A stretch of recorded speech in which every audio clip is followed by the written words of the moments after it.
मध्यपूर्व सुरू असलेल्या इराण आणि इस्रायल यांच्यातील युद्धाचे परिणाम आता भारतातही जाणवू लागले आहेत।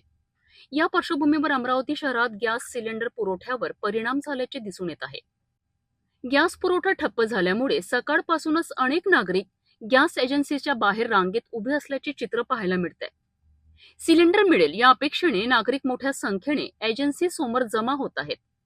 त्यामुळे काही ठिकाणी गर्दीचीही चित्र दिसून येत आहेत। दरम्यान प्रशासनाकडून घरगुती गॅस सिलेंडरचा पुरेसा साठा असल्याचे सांगण्यात येत आहे। मात्र प्रत्यक्षात नागरिकांना सिलेंडर मिळण्यात अडचणी येत असल्याची तक्रार केली जात आहे। याशिवाय ऑनलाईन गॅस बुकिंग सेवा देखील अनेक ठिकाणी बंद पडल्याची माहिती समोर येत आहे।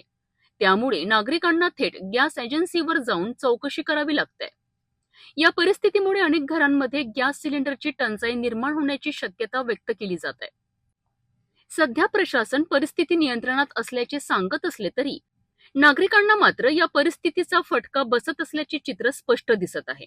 दोन देशांमध्ये सुरू असलेल्या युद्धाचा फटका आता थेट भारतासह अमरावतीमध्ये सुद्धा जाणवायला सुरुवात झालेली आहे। तर गॅस पुरवठा बंद असल्यामुळे जे आहेत मोठ्या प्रमाणात गॅस एजन्सीच्या बाहेर नागरिकांची मोठ्या प्रमाणात गर्दी होतानाचे चित्र एकंदरीत पाहायला मिळते। गेल्या 4 ते 5 दिवसापासून केवायसी असो किंवा ऑनलाईन बुकिंगचा मोठ्या प्रमाणात प्रॉब्लेम येत असल्यामुळे नागरिकांची तारंबळ उडाली आहे।